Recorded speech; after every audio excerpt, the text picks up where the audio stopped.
नमस्कार, मैं advocate Vishnudhari Singh Vishnudhari Singh legal channel में आप सभी दर्शकों का स्वागत करता हूं। दोस्तों, आज रविवार है। जैसा कि आप जानते हैं, प्रत्येक रविवार को मेरा क्वेश्चन आंसर सीरीज होता है। तो आइए आज के एपिसोड का क्वेश्चन आंसर सीरीज आपके हाथ में मैं प्रस्तुत करने का कोशिश करूं। पहला प्रश्न है रवि कुमार जी का। इन्होंने अपने प्रश्न में कहा कि मेरे चाचा ने पैतृक संपत्ति को किसी बाहरी लोगों के हाथ में बेच दिया है। परिवार में अभी बंटवारा नहीं हुआ है। क्या सेक्शन 22 हिंदू सक्सेशन एक्ट के अंदर मैं न्यायालय में मुकदमा करके वो ज़मीन जो मेरे चाचा ने रजिस्ट्री किया है वापस पा सकता हूँ? उत्तर में मुझे कहना है, रवि कुमार जी, अगर परिवार में बंटवारा नहीं हुआ है तब आप सेक्शन 22 हिंदू सक्सेशन एक्ट के अंदर में उस रजिस्ट्री को कैंसिल कराकर अपने नाम पर वो ज़मीन वापस पा सकते हैं। लेकिन शर्त है, इसके लिए चाचा द्वारा बेचे गए ज़मीन की समय सीमा 1 साल से अधिक नहीं होनी चाहिए। अगला प्रश्न है गुणवंत जी का। इन्होंने अपने प्रश्न में कहा कि मेरे दादाजी के नाम पर ज़मीन थी। मैंने उस ज़मीन को अपने पत्नी के नाम पर ट्रांसफ़र कर दिया, रजिस्ट्री कर दिया, लेकिन गलती से उस ज़मीन पर जमाबंदी नंबर दूसरे पंचायत का चढ़ गया।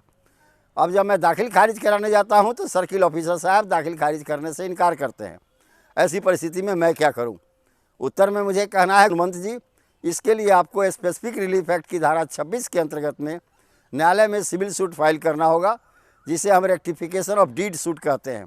आप वहां जाएं और साबित करें कि गलती से दूसरा जमाबंदी नंबर चढ़ गया है। उस जमाबंदी नंबर को कैंसिल करते हुए वर्तमान में सही पंचायत का जमाबंदी नंबर चढ़ाने का आदेश दिया जाए। जब वहां से आदेश मिल जाएगा तो उस आदेश को लेकर के आप रजिस्ट्री ऑफिस में जाएंगे। रजिस्ट्री ऑफिस न्यायालय के आदेश के अनुसार आपके रजिस्ट्री में हुए भूल या गलती को सुधार देंगे। उसके बाद आपका दाखिल खारिज आपके नाम पर हो जाएगा। अगला प्रश्न है सुभाष चंद्र यादव जी का। इन्होंने अपने प्रश्न में कहा कि क्या एंसेस्ट्रल प्रॉपर्टी पर एडवर्स पोजीशन होता है? उत्तर में मुझे कहना है, सुभाष चंद्र यादव जी, एडवर्स पोजीशन पैतृक संपत्ति या शामिलात संपत्ति पर नहीं होता। एक परिवार, एक हमवारिस 100 साल तक अगर दूसरे हमवारिस के ज़मीन को अपने कब्जे में रखता है, फिर भी उसके ऊपर में एडवर्स पोजीशन का सिद्धांत लागू नहीं होता, क्योंकि उस परिवार में अभी तक बंटवारा नहीं हुआ है। अगला प्रश्न है सत्यनारायण जी का। इन्होंने अपने प्रश्न में कहा कि एक ज़मीन का रजिस्ट्री करवा लिया, लेकिन रजिस्ट्री पर जो मेंशन चेक है वो बैंक में बाउंस हो गया। अब ऐसी परिस्थिति में क्या रजिस्ट्री कैंसिल होगी? उत्तर में मुझे कहना है कि आपके ऊपर चेक बाउंस का केस चल सकता है, लेकिन रजिस्ट्री अभी तत्काल कैंसिल नहीं होगी। लेकिन आप उसके लिए पैसा देने का प्रयास करें, और नहीं तो बाद में अगर पैसा नहीं देंगे तो आपकी रजिस्ट्री कैंसिल कर दी जाएगी।